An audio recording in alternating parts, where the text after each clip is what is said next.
Got a great 9 o'clock hour for you, but talk about what happened last night. The 2019 Primetime Emmy Awards. They were handed out last night in L.A. This morning, there's plenty to dish about. The winners, the losers, and who wore what, and some pretty cool moments. So we got you covered. Yeah, joining us right now, celebrity stylist Philip Block. So nice to have you I'm here. back, darling. I love that. Of course, our favorite gossip, Rob Shooter. Is that a word? I like it. We just invented one. Gossip. And our very favorite entertainment reporter, Ryan Christopher. In a little bit, we're going to talk to senior correspondent at Variety, Elizabeth Wagmester. She actually went to all the parties, the after parties, on the red carpet. So she needs some She's coffee. still there. Right, exactly. So what was the gossip? What didn't we see, Rob? What do you know that we don't know? It's a really interesting night. So I think a lot of people were a little underwhelmed maybe by the show. However, I do think TV's changing. TV is changing so much, and the big networks that dominated for years, decades now, are really putting up a fight against some of these new streaming services. So I think the big news of the night is there's a lot of shows out there that most of us had not heard of. Fleabag is a show that we really didn't know about. A lot of YouTube stuff. But I think Fleabag is almost the girls of this year. Sometimes these shows win the awards and then the rest of us can catch up. So now it's sort of like a way to discover shows rather than reward shows that we all know and love. So I think that was my big takeaway from the night. What was your big takeaway, Philip? A lot of red and pink. It was really kind of, you know, there were some really men and the women. Yes, Wait, exactly. did you like it or you didn't like it? Sometimes I liked it, and a lot of times I didn't. Do you find, though, I mean, for the most part now, a lot of these actors and actresses, they hire stylists, so there's not a lot of misses. You know, like years ago, like you Were would you see... watching? I did see one. What's her name? Gwendolyn Christie. Good Lord. You know her from Game of Thrones. Right. She looked like either a Roman Empire person or I thought she could have been Jesus Christ. That was Gucci. That was Gucci. That was Gucci? That was Gucci. That was for dinner. That was if you're going to dinner in Tuscany, not going to the Emmys. But is that when the stylist says to you, you look fabulous, and you say, well, they know everything. Oh, honey, it's fierce. And you have to buy it, you believe it. Until we get on and tell you it's not. Like celebrities now, it's their moment to pop, and so sometimes people are going out of their way to have a look that we will talk about. So I think looking really pretty is maybe not the goal. It's boring a little bit, It's Philip. looking Yeah, exciting. the princess moment is kind of gone. Like the girl from Fleabag, I thought she looked so beautiful in that Monique Lhuillier, but it was sort of princessy, whereas, you know, we're talking about that outfit. Or we're talking about the red and pink that's bright and bold. Everybody wants to steal that Instagram moment. Yeah. All right, well, let's talk about the winners. And you mentioned Phoebe Waller-Bridge for Fleabag. Was Ryan? that? Yeah, well, she had 4 wins, and she actually wrote the show. So to think that she not only starred in the show, she wrote it, she produced it, and to think that she kind of came out of nowhere and just stole the show, I mean, that's one of those moments that'll put you on the map, and now people know. Now she's a household name as a result of that. Game of Thrones, a lot, you know, it got a few awards, but everybody wanted more. Amelia Clark did not get that award. Kit Harington, Jon Snow, come on. Jon Snow did not win. It did not win directing or writing. The tide has turned, and I think we're discovering this year these smaller, quirky shows, and now it's not having a mass audience. It's having a very small but dedicated fan base. It's almost niche now, and so I think. But Fleabag is a success in Britain. So this is a show that's been around actually quite a while. The first season was 2016, so it has taken a little time to catch on. She's adorable, though. Hollywood loves her. She's been out there in Hollywood shaking hands and going to parties and playing the game. I think it paid off for her. Mrs. Maisel last year and the year before. We're kind of discovering shows through the Emmys. You're absolutely right. And celebrity and discovering stars. I didn't know half the presenters last night until last night. You know, it's so funny. You're right, but I do watch Mrs. Maisel and Alex. What's her name? Borstein. Borstein. She won last night. She had a great acceptance speech. Yeah, it was great. She noted both her mother and her grandmother, who both survived the Holocaust, and she's a comedian, right? She's in Family Guy, so everybody knows that funny side of her. And then she went up on stage and gave this really powerful speech. And I felt like there were a lot of wonderful powerful, really poignant speeches last night. Women nice. step out of line. And also, I love that. let's listen to her speech a bit. To my mother, where are you when you come? To my grandmother, Naji, they are immigrants. They are Holocaust survivors. My grandmother turned to a guard. She was in line to be shot into a pit, and she said, what happens if I step out of line? And he said, I don't have the heart to shoot you, but somebody will. And she stepped out of line, and for that I am here, and for that my children are here. So step out of line, ladies. Step out of line. Extraordinary. And this is how to be political without offending people. It was not overly aggressive about politics this year. I think a really, really powerful moment that every celebrity could probably learn from. And then Michelle Williams, who is often drab. But she's a fabulous actress. Fabulous actress, yeah. but and that speech was incredible. Powerful. 52 cents on the dollar. Right. And you know what? She was so great in that series. You forgot that she wasn't Gwen Verdon. Like, she literally became that part. So I think that's another show that people really wanted to see be rewarded. And it was spread around. I do like, though, these award shows that are a little bit unpredictable. So some of the ones that we really thought were going to win didn't. And it makes it, I think, a little bit more exciting. When They See Us had all those nominations and Ava DuVernay, and she didn't win. I was really surprised. But one of her actors won, Jerome, who's from the Bronx.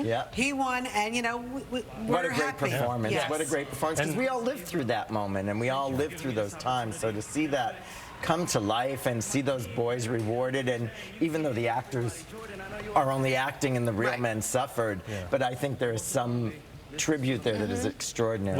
Well, when he won, they gave the actual gentleman stood and gave him a standing ovation, and that actor was the youngest. Portraying. Yeah, and that actor was the youngest in that category to ever win, 21 years old, and again he's from the Bronx. So. Reporters that I had in the room said that was a highlight for the crowd. So it's often different for the audience in the room and us watching it on television. They said that was a big highlight for everybody in the theatre. So we were saying there's no host, but that announcer.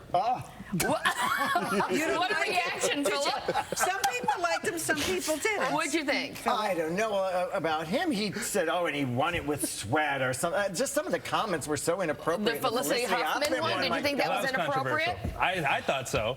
I loved it. It's so naughty. It's so... But it's an award show. I won that job. I'd had several glasses of champagne. So you were... I giggled away. I think that, like, you know, we can laugh at ourselves. There's something really weird about these really rich, beautiful people awarding themselves, and to make fun of them a little bit. I know, but here's what he actually said. We have the audio. The producers have asked me to give a special shout out to any of our previous lead actress winners who are watching tonight from prison. Hopefully those 2 weeks are going to fly right by. I mean, that's cringeworthy. I don't know. I'm sorry. Why is it inappropriate? Oh, I spat out my vodka. I thought it was champagne. How much did you have? I moved on. That's my whiskey. I thought it was really cheeky. And I think, you know, these shows can be a little bit boring. They go on for many, many hours, and everyone's trying to spice it up. Everyone's trying to figure out a new way to do it. And I think we should encourage that, because if we don't, these shows could disappear. These award shows could go away. So, you know, Elizabeth Wagmeister is in L.A. In fact, I don't even know if she went to sleep, because she went to the after party. She was on the red carpet. Elizabeth, fill us in. What don't we know? What happened?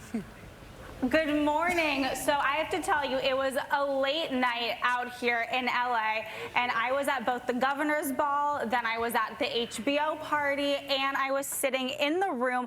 Now, I don't know if you guys loved the show from home, because I've heard some varying opinions, but I have to tell you that being in the room, I actually thought it was great. I thought that it worked with no host. The room really seemed to like it. All of the bits with the presenters seemed to work, but I've heard some different things. I don't know what you guys thought. I loved it. I have to tell you, though, the after parties, they were a lot of fun. At the HBO party, obviously, the Game of Thrones cast was there, and HBO, they had a lot of wins, but they also had a lot of upsets because Veep was completely snubbed. So the HBO party wasn't as happening as I thought it would be, but it was pretty pretty good. Amelia Clark, she walked right by me. She was ushered out by her bodyguard around 10:30 p.m. And Zendaya was there with the entire Euphoria cast, having a really, really good time hanging out as well. So were there any other moments that maybe you're not supposed to talk about that you witnessed, but you want to share? You always want that, Rosanna, don't you? So here's a moment that I do have to tell you about, because I heard that you actually couldn't hear this on TV. So when Kim Kardashian and Kendall Jenner came out on the stage, I have to tell you, the entire room was laughing. And from my perspective, I can tell you they were not laughing with them, they were laughing at them. And it was really kind of an uncomfortable moment in the room. This is when Kim walked out and she said something along the lines of, nobody knows better than our family about what it's like to make good TV by just being yourself. And the room was laughing, and it was really, really awkward. And this is what I thought about it. You know, Kim Kardashian is an A-lister by every measure of the term, but this isn't really her room. Yes, of course, the Kardashians have been to the Emmys before, but Kim Kardashian, when she's at Fashion Week, when she's in the music world, it is her room. But when she was at the Emmys, it's kind of not. And she walked out on that stage, and it just didn't seem like the right fit. Interesting. Yeah, I had fallen asleep by that time, so. I just noticed the height difference. There is a height difference. That was what stood out to me. Too. Kim had a little trouble keeping up with her sister, who walks like a supermodel. Well, she is a supermodel. There was a little trip there, also on the red carpet on the way in.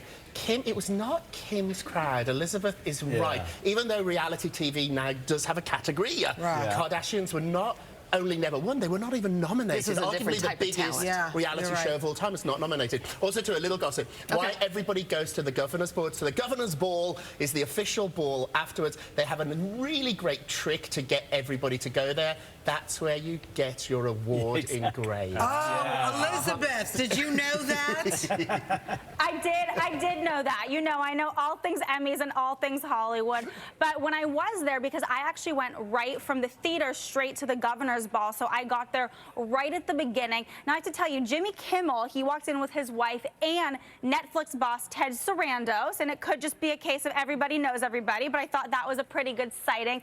And also Amy Poehler walked in with Natasha Lyonne, and they were eating burgers. They walked right by me at the governor's ball. So everyone was having a really good time. And the thing about the governor's ball, it's the first stop, because as Rob said, it's where you get your trophy engraved. But even if you're not a winner or even not a nominee, it's the first stop because it's on the grounds of the theater where all the other after parties for the Emmys are all around town. So you have to hop in an Uber or hop in your limo and sit in traffic. But the governor's ball, for about 30 minutes right after the show, is the place to be, the place to be seen. And there's a lot of good food, so everybody likes to go there, eat, and then they go to the next party and really kind of start the drinking. Wow, they had a party. There's a method to the madness. And she said it was a late night, but LA, it's all done by 12. It started at 4. Elizabeth, thank you so much. You're right about that. The time difference. My first time I went to the Oscars, I thought I was going to be out all night. You're home by like 2, and I get to every after party there possibly was.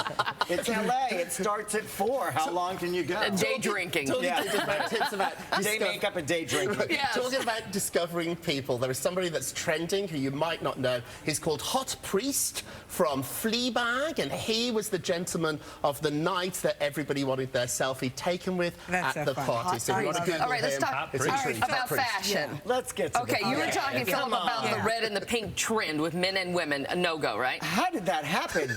I don't know where the memo was. It just happened. It really was interesting. But red and pink kind of go together. Oh, it's great. I think it's fun. I think it's vibrant. RuPaul, I thought, looked amazing. I thought Ru was amazing. Well, I think it was very interesting. The guys kind of dressed up, and the girls, like Kerry Washington was in a white shirt and pants, and the boys were in flamboyant suits. Yeah, but Kerry looks so hot. So hot. Like, so hot. You don't need to do much when you look like Kerry. There's the point. How many women just come in a white shirt when Sharon Stone did it, and you steal? Because everybody else is so over the top. When you just come like that, it's sort of something. Amelia Clark, too, very simple. It was chic and elegant and Valentino. Simplicity sometimes does it. Zendaya, what do we think about Zendaya? Oh, my God. Stunning, stunning, stunning, stunning. That was some contraption of a gown. Oh, my God. The Vera Wang gang. The Vera Wang gang did it again. Mandy so Moore. Gorgeous. Mandy Moore, beautiful, chic. Brandon Maxwell, who does a lot of Lady Gaga's outfits. He is like the new Armani. He is so elegant. I think his stuff is so beautiful, and Mandy looked incredible, that off the shoulder that's neckline. beautiful. Great. What about Viola Davis? This is another one who looks effortless. Did you like what she had on? Because I did. Not so much. Why? Really? Not so much. What didn't you like? Harsh critic. I wish she'd had some, I mean, you know... She's done better in the sneakers. The sneakers. Sneakers are very popular now.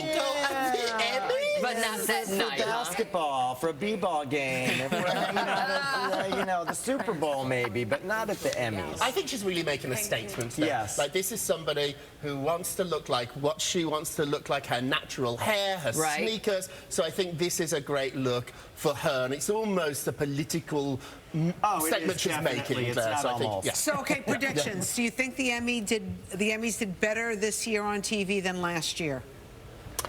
Last year was the lowest rated, I think, of all time. Who was the host last year? Who was the host? Was it NBC? Was it Jimmy? I don't remember last year. But it was the lowest rated, and I think this year's going to be on par. But I don't think that's a statement necessarily about the quality or the show itself. I think the trends are changing, and they're trying to keep up with that. What do you think, Ryan? Well, I think more people are heading to streaming services. During a commercial break, they showed a spot for Disney Plus, which is going to be huge when they roll that out. And that's what we've seen, I mean, this year with everything on Netflix and HBO and all those streaming services. That's the future. That's now. So I have to say, half of those people, I didn't even know who they were, and I watch TV. Yeah. And I can't even keep up with all the TV. There's so much. But now I have all these new things to binge watch. Chernobyl. I haven't been able to get through that one yet, so. Philip Block, we're so happy to have you here. And Rob. Thank you. Philip Block's here. And Ryan. Bring the champagne next time, will you? And the vodka or whatever else you were drinking. Whatever combo you were doing. Set. Isn't this set gorgeous? I really feel like I'm having a good day in New York. Oh, thank you. And do you like how we dressed up for you? And I love that Lori's here now. Thank you. Much hotter. Troublemaker Phil. Oh, here we go. All right, I love a beautiful woman. What can I say? Thank you very much. You know I love beautiful women. I know, Philip. We love you. All right, let's talk. Another beautiful.